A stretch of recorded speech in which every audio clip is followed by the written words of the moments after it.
जैन साथियों, दीपांजलि एकेडमी में आपका स्वागत है। दोस्तों, पहला सवाल कह रहा है, देखिए कैलेंडर का 5 मार्च 1999 को शुक्रवार था, तो 5 मार्च 2000 को सप्ताह का कौन सा दिन होगा।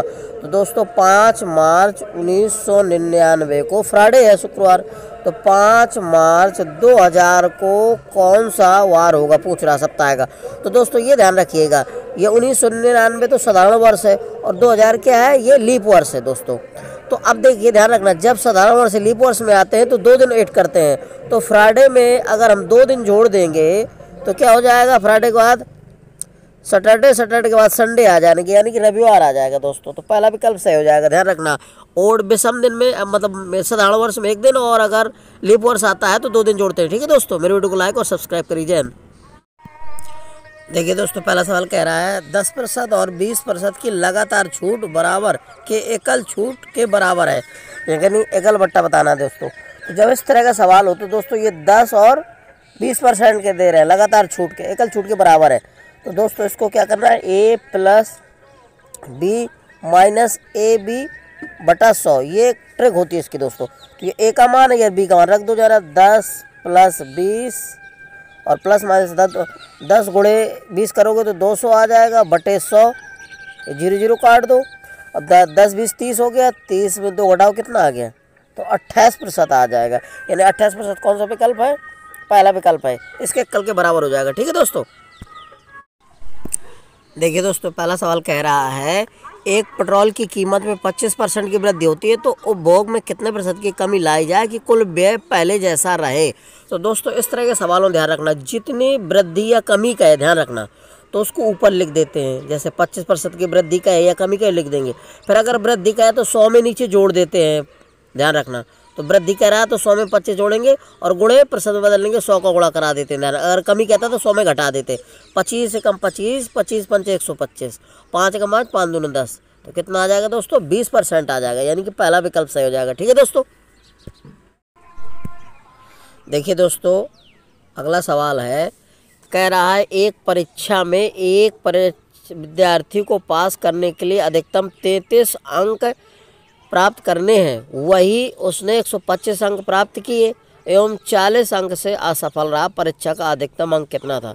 दोस्तों कह रहा है एक परीक्षा में एक विद्यार्थी को पास करने के लिए अधिकतम 33% अंक प्राप्त करने थे, वही उसने 125 अंक प्राप्त किए और 40 अंक से असफल रहा, तो परीक्षा का अधिकतम पूर्णांक क्या था। तो दोस्तों इस तरह के सवालों में ध्यान रखिएगा, इसकी शॉर्ट ट्रिक है कि जितने अंक हैं प्राप्त किए उसने उतने, ऑपरेट में जितने अंकों से असफल हो गया वो जोड़ दो दोनों को। जितने अंक प्राप्त किए हैं और जितने अंकों से असफल हो गया है, ठीक है, यानी कि उत्तीर्ण हो गया है, उन दोनों को जोड़ दो और बटा जितने % अंक प्राप्त किए हैं, 33%, 20%, उनका भाग कर देना 33%। ठीक है दोस्तों। तो जोड़ोगे तो कितना हो जाएगा, ये 165, 125 में 40 जोड़े 165, अब 33 ये हो जाएगा। अब प्रतिशत का मतलब होता है 100 को भाग किया जाता है, तो ये 100 दोस्तों ऊपर पहुंच जाएगा ऐसे। ठीक है, ध्यान रखना। अब इसको हल करिए आप, तो ये कट जाएगा कितना, 3 से कट जाएगा, 33 से एकम 33 और 5 बार कटेगा, सॉरी, तो ये 5 बार में कट जाएगा पूरा, 5 3 15 और 15 1 16, तो अब 5 गुणे 100 कर दो तो 500 आ जाएगा। कितना आ जाएगा, तो उसका पूर्णांक अधिकतम अंक कितना था परीक्षा का, यानी पूर्णांक ज्ञात करना था हमें, तो दोस्तों 500 आ जाएगा, यानी कि पहला विकल्प सही हो जाएगा। ध्यान रखिएगा। ठीक है, कौन सा आंसर, पहला विकल्प। याद रखिएगा पुनः, जितने अंक प्राप्त करता है परीक्षा में वो और जितने अंकों से अनुत्तीर्ण हो जाता है उन दोनों को जोड़ देंगे और जितने अधिकतम अंक प्रतिशत लाने थे उसका भाग कर देते हैं। प्रतिशत का चिन्ह हटाने के लिए नीचे जैसे 33 लिखा तो 33/100 कर देंगे, 100 ऊपर जाएगा। इस तरह से इसकी शॉर्ट ट्रिक है दोस्तों। ठीक है, इसको लगाना है। जय हिंद साथियों। अगला सवाल है दोस्तों, कह रहा 50 संख्याओं का औसत 36 ज्ञात किया गया, बाद में पता चला कि एक संख्या 48 के स्थान पर 23 ले ली गई है, तो शुद्ध औसत क्या होगा दोस्तों। तो पहले 50 संख्याओं का योग निकाल लें हम। तो योग बराबर, ध्यान रखना, योग निकालने के लिए जितनी संख्या है और जितना औसत है उनका गुणा कर देते हैं। तो 50 संख्याएं और गुणा कितना है, 36, ध्यान रखना। तो 5 6 30, 3 5 15, 15 3 18, यानी कि 1800 तो ये इसका है और योग आ जाएगा टोटल। अब क्या करना है दोस्तों, ये 1800 जो है इसमें हमें लेना कितना था दोस्तों, 48 के स्थान पर 23 ले लिया गया है, तो लेना था 48, तो इसमें 48 जोड़ देंगे और माइनस का 23 घटा देंगे दोस्तों। तो जोड़ा हमने तो कितना आ जाएगा, 1848 आ जाएगा। और 1848 में जब 23 घटाओगे तो कितना आ जाएगा दोस्तों, ये आपका बच जाएगा 1825। कितना आ जाएगा, 1825। अब हमें क्या निकालना, 50 संख्याओं का शुद्ध औसत चाहिए। तो 1825 में हम 50 का भाग करेंगे, ठीक है दोस्तों।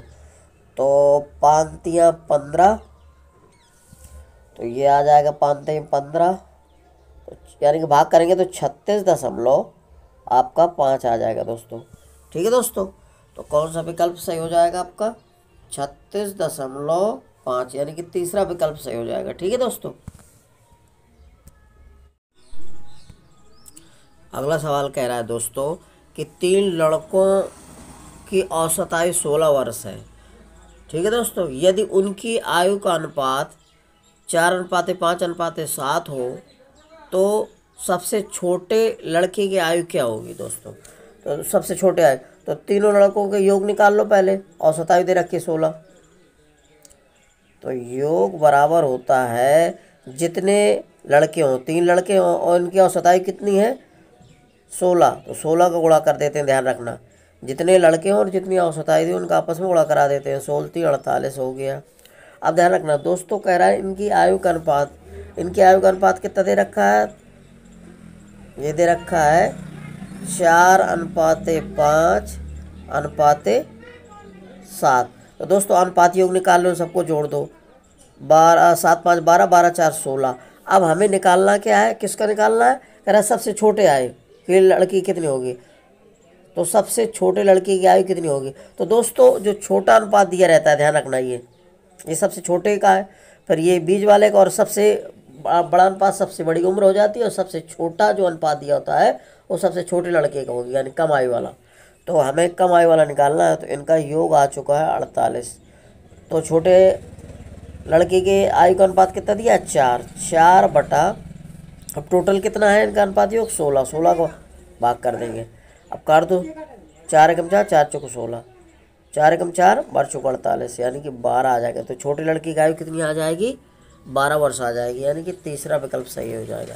दोस्तों एक बार पुनः समझ लीजिए, देखिए जितने लड़कों की औसत आयु दे रखी हो, ठीक है, उसका गुणा करा देते हैं लड़कों की संख्या से औसत आयु का, तो योग निकल आता है। 3 लड़कों की औसत 3 लड़कों की आयु का योग निकल आया, फिर उनकी आयु का अनुपात दे रखा है 4:5:7 दे रखा है। तो सबसे छोटे लड़के की आयु निकालना है हमें, ठीक है। तो सबसे छोटे लड़के का अनुपात कितना दिया है, 4 दिया है। तो अब क्या करेंगे, तो अब योग आ गया 48, 48 × 4/16, ये जो अनुपात इनका योग, अनुपात योग निकाल लेते हैं, सबका जोड़ के भाग कर देंगे।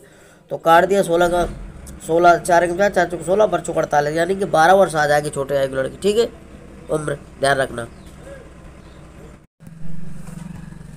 अगला सवाल है साथियों, कह रहा है यदि √7 - 2 बटा √7 + 2 बराबर a√7 + b हो तो a का मान क्या होगा, यानी ये बराबर क्वेश्चन मार्क। तो इस तरह के सवालों में दोस्तों ध्यान रखना, ये लिखा है √7 - 2 बटा √7 और +2, ठीक है। तो इसमें परमेकारी गुणा करा जाता है, ध्यान रखना, नीचे प्लस का तो माइनस का गुणा कर देंगे, और प्लस का होता तो माइनस, माइनस का तो प्लस का गुणा कराते हैं हमेशा परमेकार।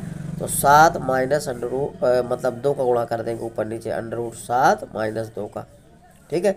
अब दोस्तों ऊपर हमेशा देखिए ये होल वर्ग बनता है, अगर माइनस का है तो माइनस वाला होल वर्ग बनेगा, अगर प्लस का है दोनों में तो प्लस का, तो √7 - 2 का होल वर्ग। और नीचे दोस्तों ये a + b a - a² b² का फार्मूला बनेगा। तो नीचे क्या करेंगे, √7 का स्क्वायर माइनस 2 का स्क्वायर कर देंगे, ठीक है, ये 2 का स्क्वायर हो गया। अब इसको होल वर्ग ऊपर वाला खोल दो, तो a - b का होल वर्ग क्या होता है, a का वर्ग प्लस b का वर्ग और -2ab, तो 2 दूना 4 √7 आ जाएगा दोस्तों। और बटा क्या हो जाएगा, 7 रूट हट जाएगा, 7 के स्क्वायर करोगे और -2 दूना 4 आ जाएगा। अब बराबर हमारा क्या दे रखा है, ए अंडर रूट 7 और क्या दे रखा है, माइनस का नहीं है, ये प्लस का भी दे रखा है। ठीक है, अब देखिए दोस्तों, अब इसका होल वर्क खोलोगे अंडर रूट 7 तो 7 आ जाएगा और प्लस 4 आ जाएगा, -4 अंडर रूट 7 और बटा 7 में 4 गया 3 आ जाएगा। इन दोनों को जोड़ दो दोस्तों, 7 4 11। अब अलग अलग भाग कर दो तो इनका 11/3 -4 अंडर रूट 7/3 और बराबर हमारा लिखा है A under root 7 plus B. हमें निकालना है किसका मान, ए का मान निकालना है दोस्तों। तो इसकी तुलना कर लो, ये रूट वाला ये, रूट वाला ये है, तो रूट 7 7 कट जाएंगे। ठीक है दोस्तों, यहाँ माइनस बच रहा है, ध्यान रखिएगा। तो ए बराबर आ जाएगा आपका -4/3 आ जाएगा। ठीक है दोस्तों, यानी कि 4/3 कहाँ माइनस का, दूसरा विकल्प सही हो जाएगा। ठीक है दोस्तों, देखिए दोस्तों, अगला सवाल कह रहा है रूट कितना लिखा है इसमें, 9 दशमलव, देखिए 9.5, फिर 0.0 ऊपर देख लीजिए 6 के बाद है, नीचे भी दोस्तों 6 के बाद है, तो दशमलव खत्म हो जाएंगे। ठीक है, ऊपर नीचे बराबर होते हैं दशमलव, तो ऊपर नीचे काट देंगे। तो ये लिखा है 95 गुणा 95 के बाद आ गए 85 गुणा 189। ठीक है दोस्तों, बटा आपका 17 गुणे 19 दशमलव हट चुके हैं और ये आपका 21 लिखा है। ठीक है दोस्तों, अब काट दो, 17 कम 17, 17 पना 85, 5 से काट दिया, 19 से कम है 19 पना 95। ठीक है दोस्तों, अब बचा क्या है नीचे, ऊपर इसको काट दो, कै बार में कट जाएगा, 2 9 18, ये 9 बार में कट जाएगा दोस्तों, तो 9 आ जाएगा।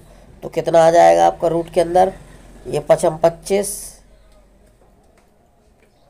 और एक आपका 9 बचा है, तो 25 का वर्गमूल क्या आ जाएगा 5 और 9 का कितना 3, 3 5 15, तो 15 आंसर आ जाएगा, यानी कि विकल्प सी सही हो जाएगा। ध्यान रखना, अंडर रूट वाले सवालों में दोस्तों देखते हैं, जब भिन्न के रूप में अंश और हर के रूप में लिखे हों तो दशमलव ऊपर गिन लेते हैं और नीचे दशमलव बराबर हो तो काट देंगे, फिर इन संख्याओं को वर्गमूल निकाल लेंगे। ठीक है दोस्तों, तो 15 आ जाएगा।